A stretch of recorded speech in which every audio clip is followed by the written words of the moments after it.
We're here. Hello and welcome back to episode 36 of Downunder The Ring podcast. I'm your host, TheWarship, and I'm joined, as always, by talent. What is it, talent person? Women's heavyweight champion, talent name. Talent name, Phid McAwesome.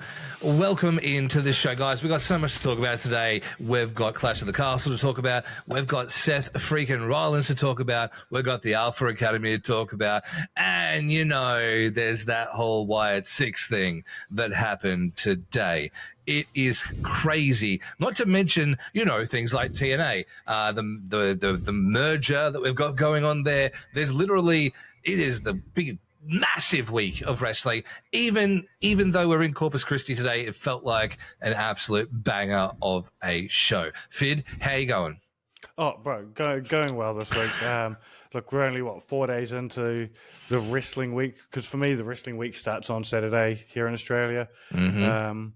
And, in the last 4 days, we've had, SmackDown, Raw, Clash at the Castle, and as you alluded to earlier, TNA. Both you and I actually watched the TNA pay-per-view this week. It's crazy.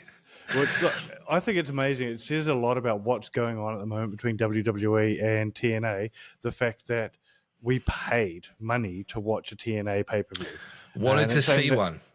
Wanted to watch it. And I haven't watched a TNA pay-per-view live in years. Actually, no, that's a lie. I did watch one last year, and I can't remember why I watched it in particular, but there was one last year I watched.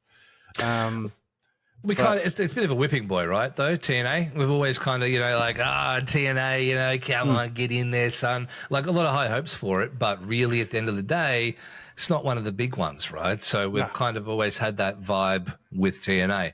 That being said, for the most part, one thing that I will say before we get into the rest of the episode is that I said it to you while we were watching it, and I was like, this feels like a TNA show without the wank.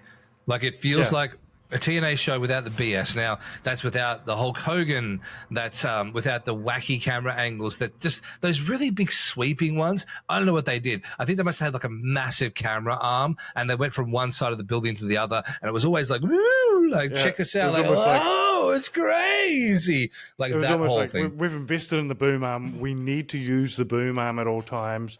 If we're not using the boom arm, everyone needs to be asking, "Where's the boom arm?" I love the reference. Excellent. If the boom arm is not on television, you need to be asking, where's the boom arm? What's the boom arm doing? And that's really what the vibe was. So it was really, really cool to see him. It really was presented more like a wrestling show, more like it kind of reminded me a lot of early NXT. And that's a really good point. Like, and I think we also had the conversation over the weekend about TNA's always been a place where you can have some silly bullshit too. And I think they've still managed to keep some silly bullshit in there and I don't think you can have TNA without silly bullshit. It's a place that manages to get away with it. I mean, they've killed off characters, right? But yeah, it was a great show. I really enjoyed it. I will say this, I felt like the NXT wrestler they brought over probably wasn't as big as a sell as having Jordan going over to NXT. No. But I have my theories about who else could be turning up in TNA in the next couple of weeks. So, well, I think that it's pretty obvious that we're going to get a wonderful re-debut over in WWE NXT. I think that we're going to definitely see a bit of these ones, a bit of the old deletion happening. Yep. I think we're going to see the brothers Nero make their way to NXT. And that's going to be awesome. But I also think, say his name and he appears, I am certain Joe Hendry is showing up on NXT. I'm absolutely certain. They've made references to him on Raw. Mm-hmm. And for someone who has been watching Joe Hendry for a long time, it is a long time coming. You give this guy the main stage, he's never going back to TNA. Seriously, you put him in a situation where the right people see him, properly see him. And one thing came out as well this week, even though we already all knew it, Sean and Paul Levesque were talking about, they said it like they're brothers, Sean and Paul Levesque, those two. they were talking about how they were looking at talent and the ways that they actually look at talent, and they got eyes everywhere. They've got eyes on everyone in the independents, everywhere in the world. So they already know what Joe Hendry can do. It's going to be really interesting to see how they manage it moving forward. I would love to see this. Honestly, it's got to be more than they're making it out to be. I have a really strong feeling that we're looking at the beginnings of a true merger between the two companies. I think that one of the telling signs of that is the fact that AJ is now wrestling for Noah. And if anyone knows anything about Triple H, they know that he really just wants to own some Japanese wrestling. So I really wouldn't be surprised if that deal is already solidified as well. And then you've got Noah, you've got TNA, all falling under the banner of WWE, essentially taking the role of NXT from the past few years and pushing it down a level, pushing NXT up, and then using Noah and TNA as the NXT. And then you've got Marigold, the new women's wrestling organization in Japan as well, that they've also got the close partnership with, and they've just announced Io Sky's going over there in the next few weeks. Which comes with its own set of problems, obviously, with all of that. I'm not going to get into that. If you want to learn more about that, go have a look at that. But at the same time, I think it's probably the best of the situation as well. It has been a crazy weekend plus of wrestling this weekend. Clash of the Castle, what did you think of it? Let's cover that real quick.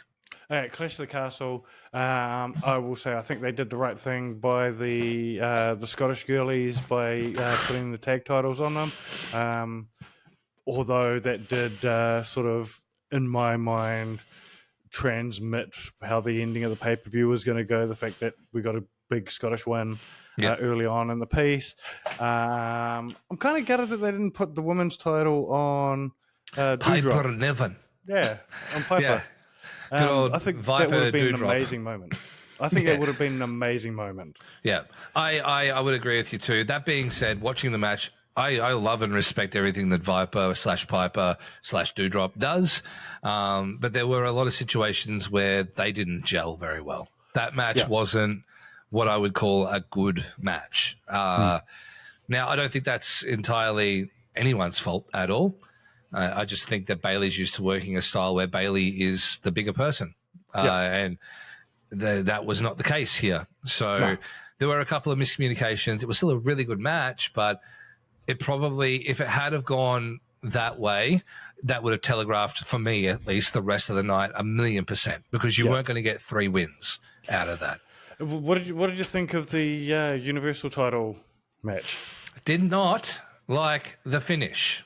Did not like the finish. I'm exactly the same. I didn't mind the fact that AJ quit while being tied to the rope and was about to get his head beaten in. Mm-hmm. Like, to me, that made absolute sense. It's like, I do not want my head beaten in. Mm-hmm. But Mama Rhodes calling the hit and then Cody pulling off the hit, like, that was some heel shit. It was some real heel shit. And also, speaking of heel shit, Good Brothers. Where the fuck were the Good Brothers? Like, they were a F-star player in this feud. Like, even when AJ was retiring and they were all like, give us these ones, brother, brother, brother, brother. And then they later on Talking Shop, they were like, we held back security, brother. Like, that's what we were doing. We were just being good brothers. But no, like, that was never shown on TV. Like, you saw their legs. They were never referenced as, those goddamn Good Brothers holding the referees back, holding the officials back. None of that was ever said. They did nothing. AJ came across as the face in the end because Cody beat the shit out of him and then got a real, like, murderous look in his eyes. Well, I'm going to kill this fool. And then AJ's like, oh, he ain't playing around. I quit, brother. I quit.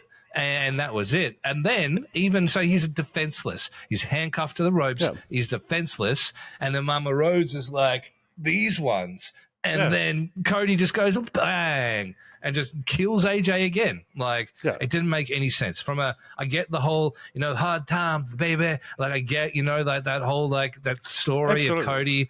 But that's the thing is, like, I think Cody finding his mongrel in that fight was important, right?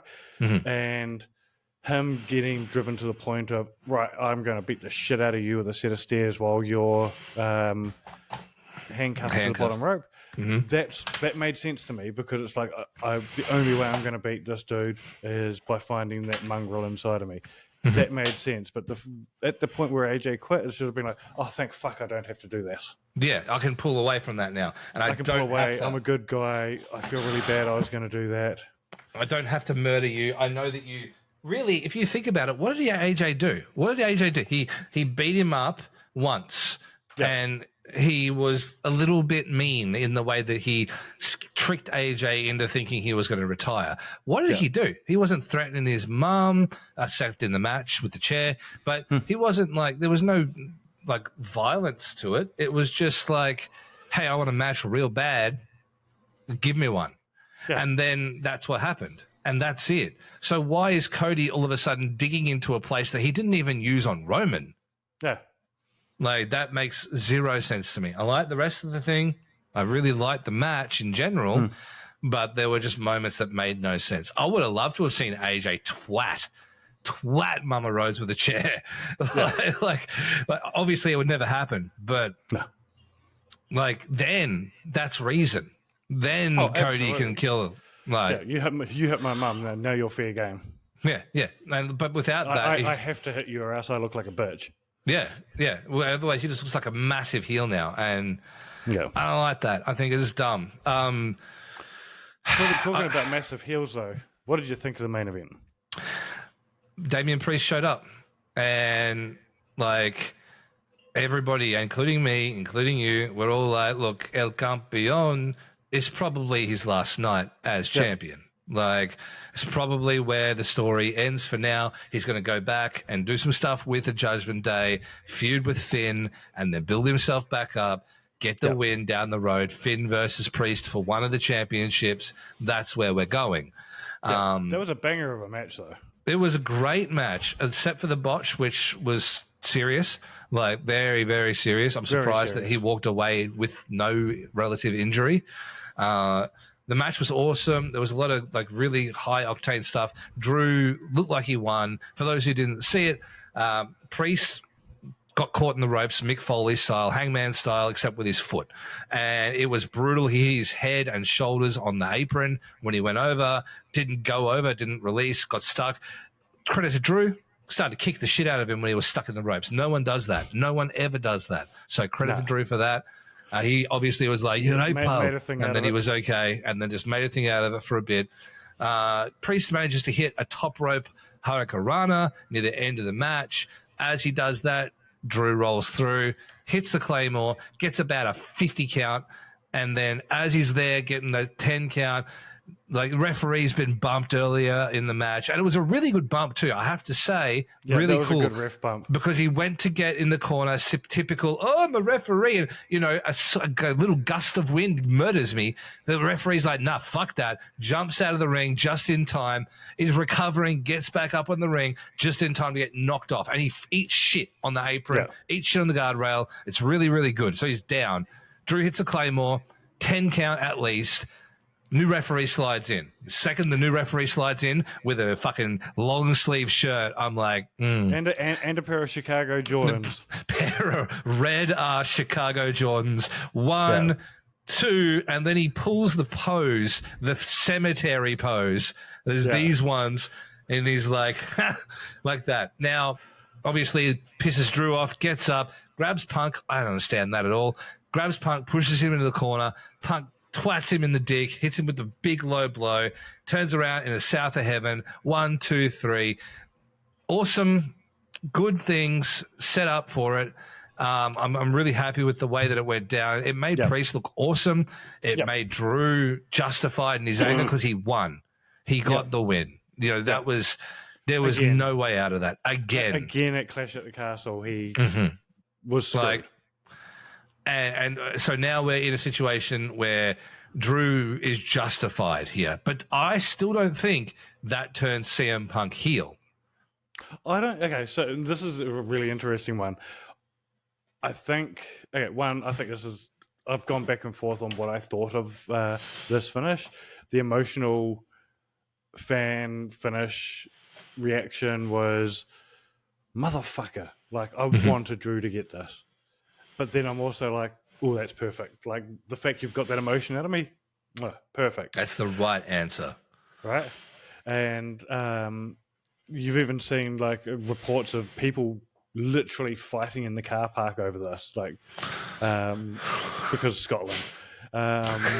Wow.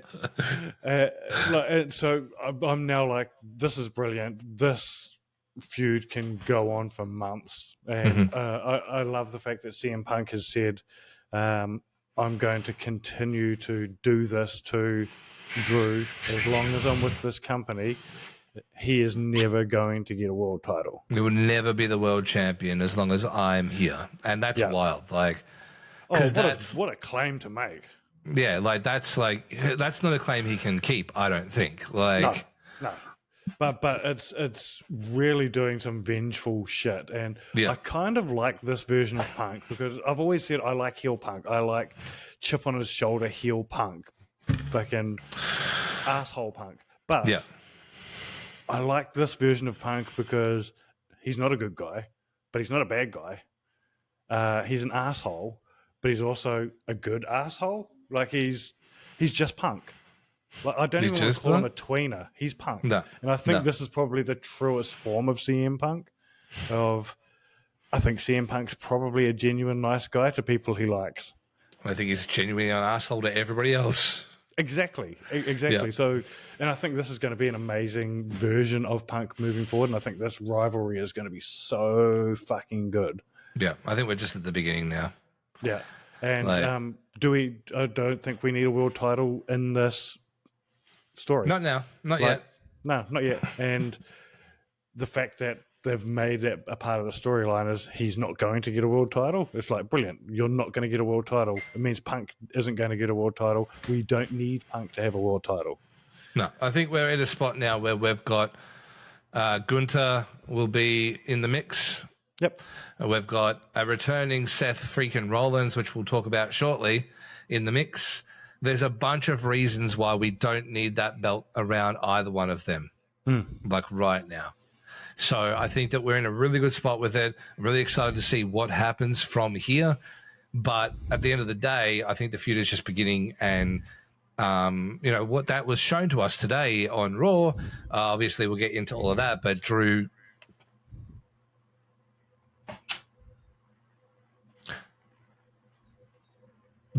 quit today on Raw. Yeah. So, and that's a really interesting layer as well. He's come out and he was like, screw this company, I quit, and then just left.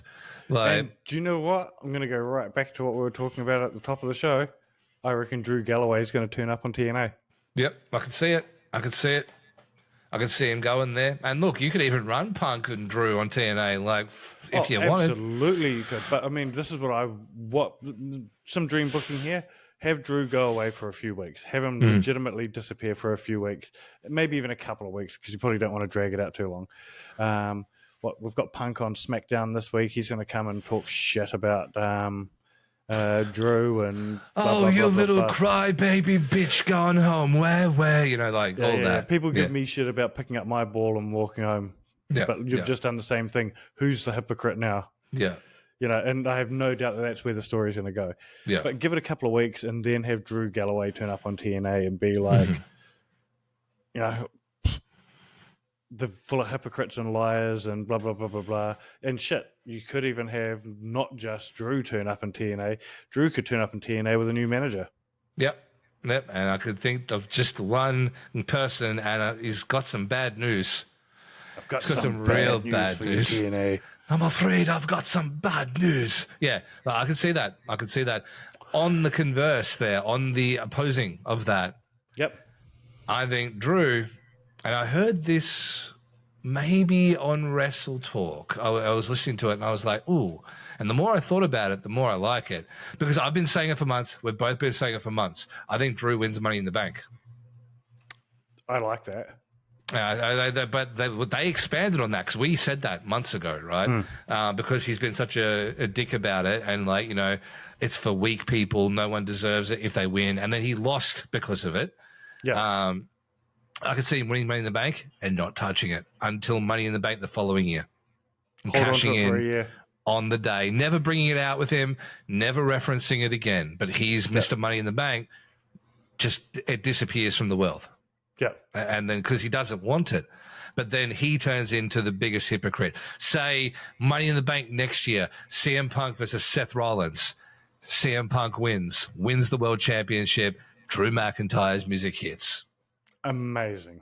And Like, that's to some, me, and that's perfect. some new era long-term booking stuff. Like, Yeah, that's something that Triple H would do. Like that bit no one said before. I didn't copy that shit from anyone else. The whole year thing, yeah. But him cashing in on a CM Punk who's just won the heavyweight championship, yeah, that's you can't do better than that.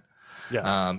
So I think that's where we're going. And they've got the option to revisit Punk Seth as well, right? Mm-hmm. Because he's still got that rivalry in the background as well.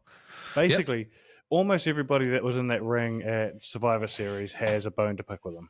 Yep, and look, he can run through them too. He can absolutely run through them. Give him a go with Randy for a bit, you know. Yep. Give him a go with KO for a bit. Give him a go with the Judgment Day. Give him a go with the Bloodline. Like there's a lot of stuff that you can do there.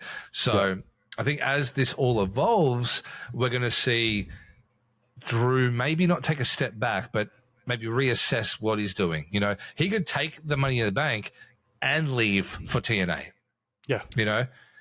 And that's it. You know, where's he going to cash it in? Will he cash it in WWE or will he cash it in TNA? Who knows? And that's that'd that's be what you can sell. amazing, but yeah. Because it could just be any world all championship. These storylines that have opened up with this TNA partnership is Even Noah. Like, it's giving us so many different layers that we can now start sort of adding into these stories. Mm-hmm. Yep, absolutely. And look, massive. Let's see if they do it. I hope they do, because like that's one thing I will say. We got a real chef in the kitchen now with Triple H. Like, man, people have this like innate response to be a little bit scared and hesitant when it comes to Paul Levesque. But man, when is he not cooked so far? Honestly, we might not straight away, right? I was going to say, like, as it goes on, I would say a lot of his returns early on in the piece did not pay off straight away, but a lot of them have been some slow burns, including one of them today, which we'll get to later on in the show. But one of the names that we brought up just before about someone who could potentially challenge Punk, genuinely surprised. I didn't see any news of this leaking out, but Seth Rollins opened up Raw this week. And it was ridiculous. Like it was genuinely a shock. Like it was genuinely a shock to me. It gave me John Cena vibes. Like it really did. It gave me John Cena coming back from injury 100 years before he was supposed to vibes. And when he got in the ring, I was like, okay, so this is when it's happening, because we were waiting for the Wyatt 6 all night. And I'm like, Seth comes out, he stakes his claim, lights go down, and we're in. That was my original sort of thought when we heard the Burn It Down open the show.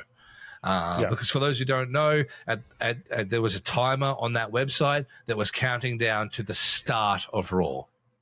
Yeah, and so we were like, we in our group chat, we were talking about it. We was like, shit, is this going to happen from the jump? Like, are they going to open up with Wyatt 6?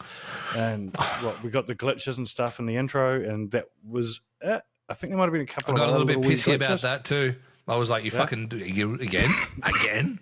Like, there was a real fear for a moment there that we were going to see nothing today.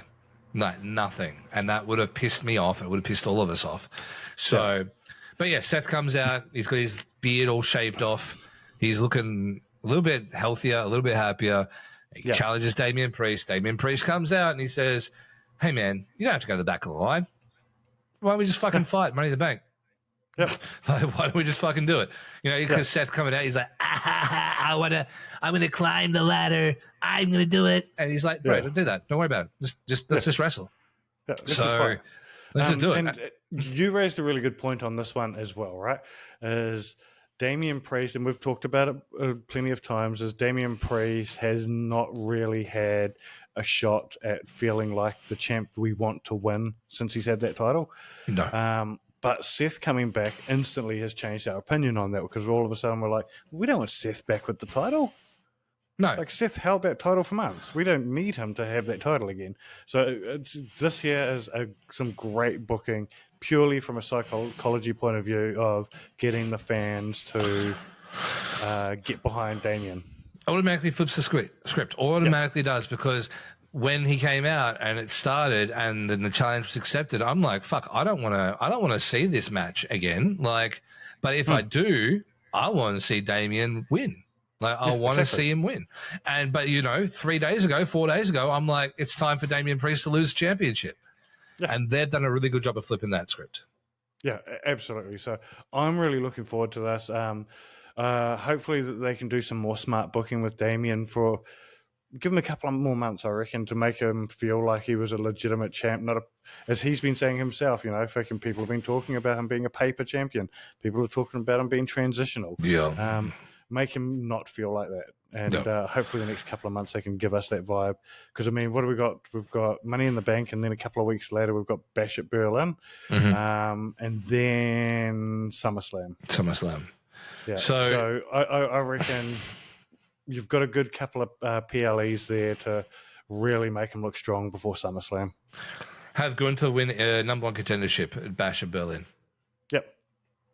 Well, he already has it, right? Because he's got the championship match at SummerSlam, like guaranteed. Yeah. So have him. That's why we haven't really seen Gunther for the last couple of weeks. Have him lay out whoever the champion is, whether it's Priest or not. Have him lay him out at Bash at Berlin completely. Yep. Have the show end with Gunther on top. Yep. Because you don't need to do the title change there. It's way too predictable. And I think that Triple H would know that as well. Yeah. Speaking of predictable, how do you feel about the Alpha Academy inevitable split? Okay, this is an interesting one. I think they should have done this at Clash at the Castle. That's where they should have pulled the trigger on it there. Yep. And I feel like they fucked up today. It's only been a couple of days since Clash. It would have been fine.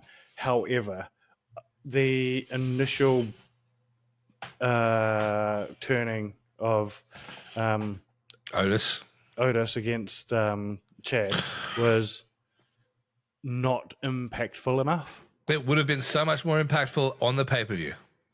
But even, I think you still could have done it on Raw, but it just needed to be a bit more aggressive and violent and more, you put a line in the sand, this is it, I'm out, this is over. Whereas it felt like pushing him over, I'm protecting my friends, walking out, looking back at him, I was like, okay, Otis is going to jump back in and give him another beat down to solidify that he's out, that he's taking his friends and they're leaving. But they didn't do that. What they ended up doing was this weird little thing backstage, which still didn't even feel like they solidified the decision, where it was, I'm out. No, you're out. And it was this really... you can't quit, you're fired. Yeah. I think that inevitably this will lead to next week, and it will lead to Chad Gable apologizing and calling out the family and saying, I'm sorry, it got the better of me. I'm just a little bit fucking crazy, I had too many perks. I'm feeling it, I'm really starting to feel that Perk Gable vibe.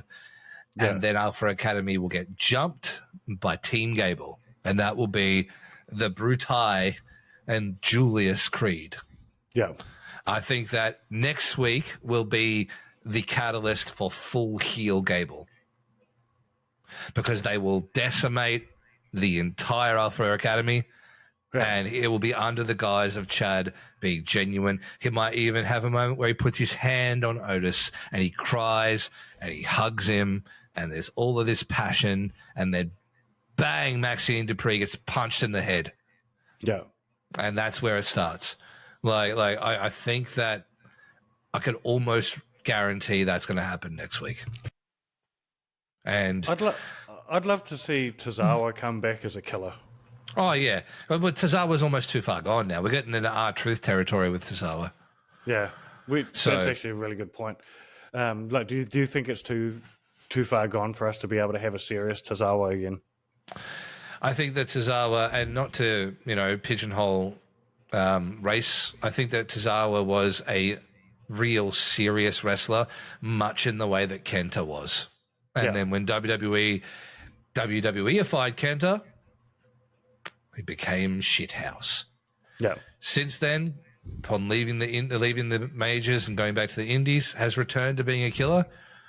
I think Tozawa is just too far gone in the current run to be anything but what he is. Yeah. It's a shame. It's a shame because a lot of people would have no idea what Tozawa is actually capable of because all they've ever seen is Tozawa. Yeah. Tozawa. And that's a shame. Like that's a pain because like, you know, the dude is really good. If you go back and watch any of the stuff leading up to like well before Alpha Academy, like anything in the 205 live sort of like groove, you see the dude is awesome. But unfortunately, I just don't think we're going to see it. I am really excited for this new evolution into Team Angle for Chad Gable. I think he needs it. And I think that these people, I think that the Creeds need to be obsessed with him. Yeah. To the point of the world's greatest tag team. Like, I think we need that vibe. I don't think there needs to be any, ever, because obviously they're both bigger than Chad. Yeah. I don't think there needs to be any dissension in those ranks. And I think that have himself some really good minions. Yeah, really good minions that can get the job done. And you know what? Have him wrestle Sami Zayn for the Intercontinental Championship and have them do what Alpha Academy would not do. Yeah. They're his path to the Intercontinental Championship. Yeah. And then he will be their path to the Tag Team Championship. Yeah. Brilliant. And that just makes sense. That just makes sense to me. Absolutely. Before we move on to, I would say, the main event of this show, I did see something interesting. It was actually on Raw today. Did you see the new CM Punk shirts? You brought this up before, but please elaborate, please. So there's these new CM Punk shirts, which I find it hilarious because they have definitely taken the vibe from his previous employer's design. So they've got the new Lightning Fists t-shirt, which, funnily enough, if you want to grab one, they've got the hoodies, they've got the t-shirts and all that, and it's actually all available on www.shop.com. www.shop.com? www.shop.com. Are you saying that there's a link in the description below? Yeah, well, by coincidence, there is a link in the description below. Like, you can click that link and you can get a really good price on the brand new CM Punk Best in the World tee, which is definitely not inspired by a shirt that was released by a previous employer, which I do find hilarious. It was a very subtle war going on around CM Punk merchandise where it's like, you stole our design, we're going to steal an element of your design. And you can buy it at www.shop.com using the link in Downunder The Ring's description. They actually said that specifically. They specifically said that. So you guys don't want to, you like CM Punk. You don't want to make CM Punk sad, because he might leave. If there's any real glass involved in your decision, he might leave quicker. What you really want to do is you really want to go to www.shop.com and look at the link in the description because it's so much easier. You want to type. He's got these things.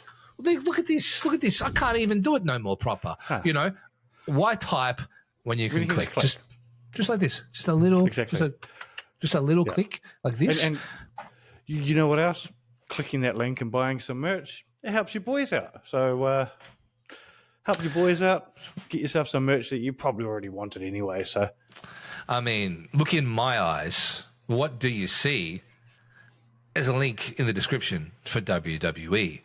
Shop.com, where you can go to get your CM Punk merch. And, there's a bunch of other merch too. I got to know, do you think you might be able to get that new Braun Strowman shirt? Because that was bassin'. The only issue I have with that new shirt is I'm a slim dude. Do I wear it as a joke? It's such a cool shirt, though. I want to wear one to the gym. It's definitely a cool shirt, but I think someone who's like you're a bigger, more muscular dude, right? So you could get away with it. Someone with my little bloody P arms Hey, isn't so much going to get away with it. don't pick on my friend. I think he's pretty cool. So go to www.shop.com. That was a very long ad read. Go there, get the thing, go do it, support the homies, get some cool merch. I need to get some cool merch. I got no cool merch. I need to get some cool merch. Maybe I'll get my own merch. Maybe there'll be something soon. Maybe we'll find out, won't we? Because for those who have been following along the journey, you'll know things are starting to move. I'm starting to get to a real good spot. Been lifting lots, been training, got myself a new training partner. Feeling really, really good. And might have gone in the car for a little trip down to a place I call home and had a bit of a talk with some of the people down there. Who knows what that will mean? Who knows where we go from there? But, it's the beginning. All I'll say is keep an eye on Shippy's socials. Go do that. Go do that if you haven't already. But, yeah, keep an eye out. And, while we're on the subject of re-debuts, the end of Raw today is probably... We have had testicle-shatteringly blue balls for the last fucking pretty much since Bray Wyatt passed away. These have been contusion. They have been contorted, constricted balls that have just gotten more blue, almost purple, almost blackened at this point. Because we've been waiting. We've been waiting for Taylor Rotunda / Bo Dallas / Uncle Howdy to come back. And we were talking about this during the show in our little chat we've got. And every segment, I'm like, this is it, bro. This is it. It's happening now. This is the one. This is the one. And the last one that we said was when Jey Uso came out for the main event. And I'm like, holy shit. This makes sense. This makes sense. He's coming to get the Fireflies back. And boy, were we wrong. Because no, he didn't come to bring the Fireflies back. He came to murder everybody, including, I don't even know why we fantasy booked Chad Gable, because Chad Gable is dead now. But there's a theory going around that the Wyatts may have had nothing to do with that, and they just might be getting the blame, and Otis actually shot him. Yeah. Could it be that? And he just happened to, his body just happened to be there. Yeah. But for those who missed it, who haven't seen it, I really strongly encourage you to pause this right now without listening to any more of it. Go and watch it because it is captivating. Go to YouTube. They've got the full thing on YouTube. It is captivating. So essentially, okay, you gone? Okay, go. Yep. You back? Are you back? Yeah. Sick. Right. So essentially, at the end of the show, Jey Uso wins. He's in Money in the Bank. Day one-ish, etc. All those things. Pat McAfee dancing. In fact, Michael Cole, for some reason, also dancing. Very strange. Jey is celebrating on the guardrail, doing his big old just me Us day one-ish bit, and then you hear a very familiar click as the house lights start to power down. And all of a sudden, it's black. And then the door appears. The forbidden door we used to joke about appears on the ramp. And we get the Brody Lee blue lighting. The door opens. And then all the lights go out. And when the lights start to leak back in, we see a figure crawling through the smoke. Well, is it Finn Balor? No, he's got boobs. Because we're seeing as this female character who I genuinely believe is Nikki Cross coming through the smoke with a mask on, reaching towards a lantern. And just as we get there, they put their hand backwards and they point backwards. The cameraman goes, oh, fuck, and runs backstage. Back there? And as they run backstage, there are dead bodies everywhere. The only way that I can describe it is you can barely see. There's Carmelo Hayes that you can see that stupid hairdo in the mist there. And then we find a figure and we look up and it's Ramblin' Rabbit, except it's not Redbeard. Because it's Eric Rowan Redbeard, because he's a massive motherfucker with a giant hammer and it says help. And it's also got the red circle on the end of it. It does have the red circle on the end of it. And then the cameraman obviously poos himself and moves away because there's dead bodies and moves into Gorilla. I'm going into Gorilla. I got to get safe. I got to go see Triple H. Triple H will protect me. Goes into Gorilla and there are bodies everywhere. Bodies everywhere. And there's including Strowman. Yeah, for some reason. There's which is weird, right? Yeah. Really strange. We'll get into that, though, because there are so many questions about that. But we see what appears to be a personification of Mercy, the buzzard, sitting on the production area there. And honestly, as they were scrolling through, there is a person, I couldn't tell who it was. I don't know, could you figure out who it was? Because there's a person against a wall, and it looks like they've been shot in the head because there is a massive blood splatter coming out from behind them. It is gruesome. We're looking at all these people. The amount of blood in this scene, is definitely we talk horror about movie shit. Yeah, and it's also we talked months ago about, PG era is dead. We've got blood. We've got actual murders. And now we've got holy shit, they have intentionally used a lot of blood in this scene. There was false lighting, fluorescent tubing going off and crazy, they destroyed this area. No Triple H, no Shawn Michaels, no Road Dogg. Interesting, right? None of them are there. We scroll past that. We head towards the entrance to the ring, and as we get there, we see a figure in a pig gas mask vibe, which I kind of guess must be Huskus. Yeah. Kind of. But as we scroll up to this character, we see what very much so looks like a bullet hole in the side of Chad Gable's head, although it's obviously just been battered, just bludgeoned in the side of the head, blood coming out, but very unconscious. They got in very close to Chad. Yeah, so it was very obviously Chad. No one else. The only person who it really centered on as being they gave him a few seconds there. And then as the camera pans up with the blue lights behind, you see Uncle Howdy. And he has this striking image of his arms are out and he's just doing these ones. Kind of really... I was talking to a friend about it, and he stumbles, right? As he's walking through the mist, there's a bit where he stumbles. Unfortunate, but I also think that it gives him kind of Joker vibes. Yep. He's so nonchalant about the destruction around him. He doesn't even notice that that's a body on the ground that he's just walked past. So he stumbles over it. He sways, he swaggers, it's fine. And as he walks past each one of these characters, they all sort of start to converge around him. And then he walks out to the entrance, walks through the door, and walks to the lantern, and picks the lantern up, and you really start to see a vision of each one of these characters, all very close together. And he picks the lantern up, smiles that smile, and in his drawl, for once, not in Bray's drawl, he says, "We're here." Blows the lantern out, end of the show. Now, this thing was fucking crazy. There actually was a bit after that didn't make the broadcast. That is on the YouTube video, which they do a jump scare with. Yes. What's her name? Sister Abigail. Sister Abigail. Yeah. Bit of a Sister Abigail jump scare. It's only very quick, though. I saw it when I went back and watched the YouTube because I was I watched it once and I'm like, bro, I'm going back right now. So it's wild, right? And then that's the end of the program. And we cut to black. That's the end of the show. So as far as we know, there's 10 people dead at the end of this thing. Yeah.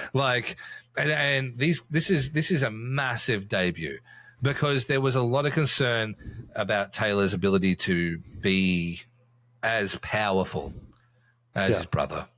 I think that if he continues this supernatural element of it more than the wrestling side of it, even though we both know and everyone knows that Taylor was probably a better athlete wrestler than Bray. But if we follow this progression, I think we're going to really see something special out of this. It also throws everything, every single booking concept out the window. Yeah. And we've said this 4 times this year. Yeah. Like, I mean, we're looking at this group. It's an interesting group of people too. So the only original Wyatt family member is Eric Rowan. We've got Dexter Loomis. Possibly, we don't know, but I think we could probably glean it for the tattoos, right? Yeah, from the tattoos, it looked very much like. We've got Gacy, who I didn't know a lot about Gacy. But I've gone back and had a look at some of his stuff this week, and I was like, yeah, okay, I can actually see him working. So you think Gacy's under the Huskus mask? Yeah. I wasn't sure because he was quite a slim-looking dude in that mask. Yeah. And I know Gacy's kind of like, not heavy set, but a little bit bigger, you know? Yeah. And if you saw any of Nikki Cross's stuff and Sanity, you know that she's going to be amazing in this. Absolutely can deliver. And we'll give a shot to the women's division that it sorely needs right now too. Yeah. And this is the chance that Nikki is needed on the main roster because the ASH shit sucked. And also, it was actually the chance that was promised to Nikki months ago. Yeah. Because Nikki was originally supposed to do this anyway. Yeah. So really good that we're finally getting it. And really, you think about it, Nikki's like the herald, right? Because we've seen Nikki hiding everywhere over the past few months. The only one to appear on screen, has been Nikki. So it'll be really interesting to see how much of a push. I know she's short. I know that she doesn't have the stature, but the psycho that comes from Nikki will be the determining factor for the success. Anybody that knows an angry short person will tell you that what they don't have in height or build, they will make up for in mongrel. So yeah, got that dog right in them. Yeah. Here's my take on this is there's a couple of points I wanted to point out. I think the Drew walkout was so brilliant because it established, because the camera followed Drew all the way out to the back and stops and talks to Triple H, blah, blah, blah, blah, blah. But it established what was going on backstage, that Gorilla was absolutely fine, that the entrance ramp was actually fine, all that sort of thing. So you managed to do 2 things with that Drew McIntyre walkout, was establish that Drew's out and fuck you, Triple H, I'm out of here. At the same time, establishing what the back area looked like. Genius. Yep. The other part that I wanted to sort of make a point of is, as much as I loved Bray and loved Bray's return at Extreme Rules in 2022, this was a better re-debut. This is how it should have been. Yep. I always felt that the physical manifestations of the puppets in the Extreme Rules debut looked half-assed and looked like a joke. Look campy. It looked really campy. Whereas what we saw today is what we probably should have seen then. This was scary. That looked amazing. Mercy is terrifying. Like Dexter Loomis's mask is awesome. Yeah. I tweeted a photo of it earlier of them together with, I'm going to tell my kids this was Slipknot because I got Slipknot vibes from them. It gives me Beetlejuice when they pull their fucking face open. Yeah. It gives me that vibes. Like, it's scary. And I noticed that both of those characters have dreadlocks, Uncle Howdy as well as Mercy. They both have dreadlocks in their mask.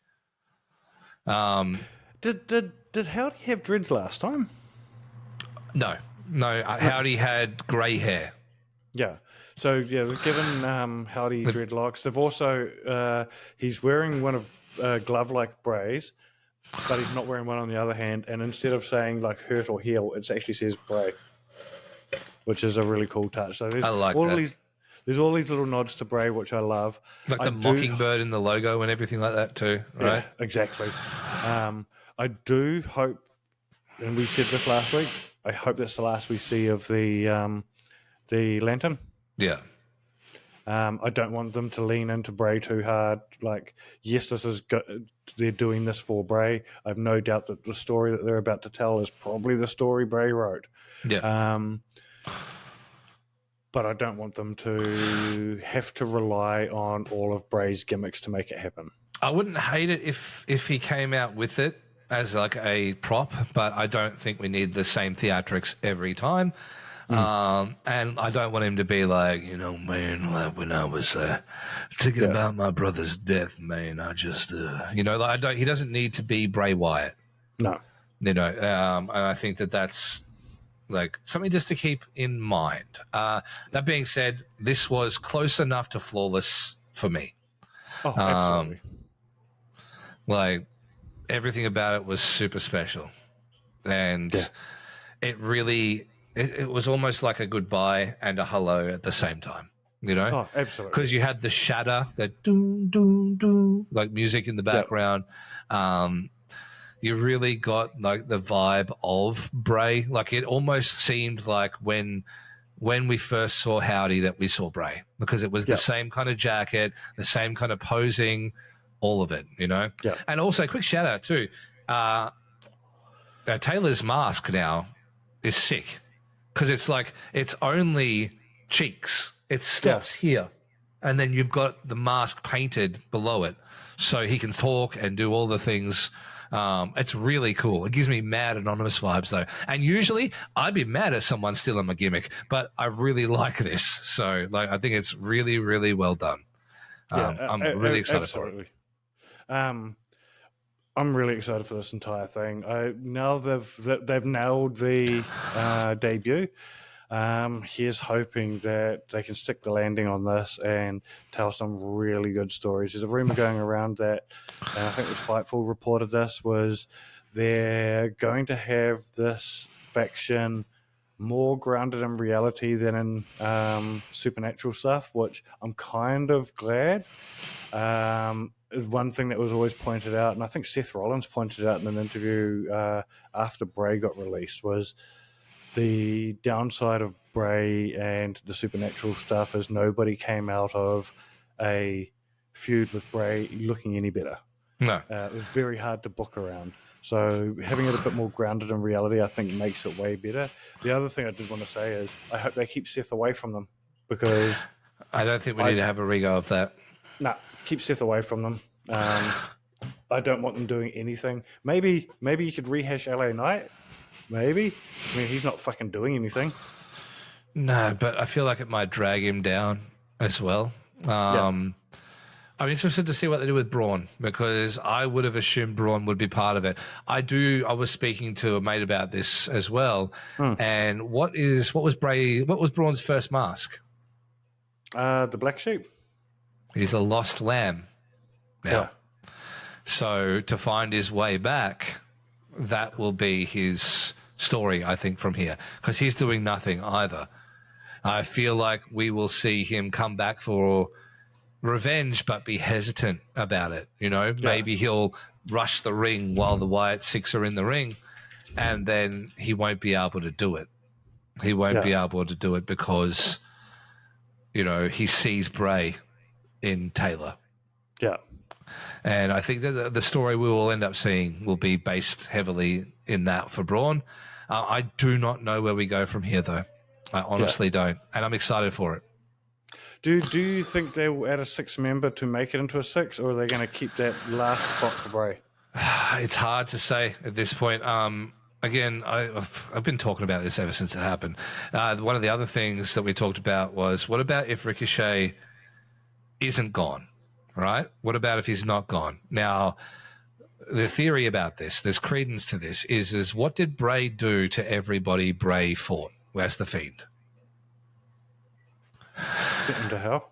He returned them. He transformed them back into the best version of themselves. He did too. Daniel Bryan went through it. Yeah. Randy Orton went through it. Everyone the Fiend faced, Seth Rollins went through it. Everyone the Fiend faced, he changed back into what they were supposed to be, put them back on their trajectory. So what if Ricochet gets taken out? next again? You know, he's out, but what if he comes to fight Bron? I'm not medically cleared. Lights go down. Gets taken away. When lights come back on, there's just a Prince Puma mask in the ring. You know. And do you think that we could be bringing back? I think that you put Ricochet in the mask, you revitalize his entire run. Yeah. And what a catalyst it would be. I'd look his fantasy booking to the 9th to the 10th level because we all know he wants to go back and hang out with his mates. But if he didn't, this would be a great excuse to bring back characters that we really want to see. Yeah. And the other one that I think was conspicuous by her absence was Alexa Bliss. Mm-hmm. I believe she's ready to return. But yeah, no word, no nothing. But look, maybe she doesn't want to do that as well. I don't know. I mean, really, at the end of the day, I think there is like a point where it's going to be discretionary, you know, like maybe Braun doesn't even want to do it again. Like maybe there's an element where he just wants to, they want to respect their friend, and that's fine too. And they're like, I've done this. I don't want to go back and rehash it. I want to leave the memory where it is. I want to respect him. Yeah. So we'll find out. I'm excited for it. The whole thing is awesome. I strongly suggest you go watch it. We had to do this. We were going to record anyway, but as soon as we saw this shit, we're like, oh my God, go to the gym and then get on the fucking internet and we're going to do this. Yeah, I delayed a phone call with my wife who's currently in another country, so I can make sure we're recording this. So keeping it fresh. I can tell you exactly what as I'm doing straight after this podcast. Other than uploading this, obviously. Maybe that's PG. Hey, we're not in the PG era anymore. You saw that? Blood everywhere. I want details. But that brings us to the end of our podcast. It's sad, I know. But as we've learned today, sometimes the end is really the beginning. And thank you so much for being here. Thank you for watching. Thank you for listening. Thank you for listening. All of the things that you do, please go check out www.shop.com's link in the description below. Get yourself some merch. There's actually a banger Wyatt SICK6 shirt that's dropped as well. So go have a look at that. Go check that out. I saw that today. Thank you so much for listening. Thank you for being here. And as always, we'll see you down under the ring. And, you know, just for the sake of it, run.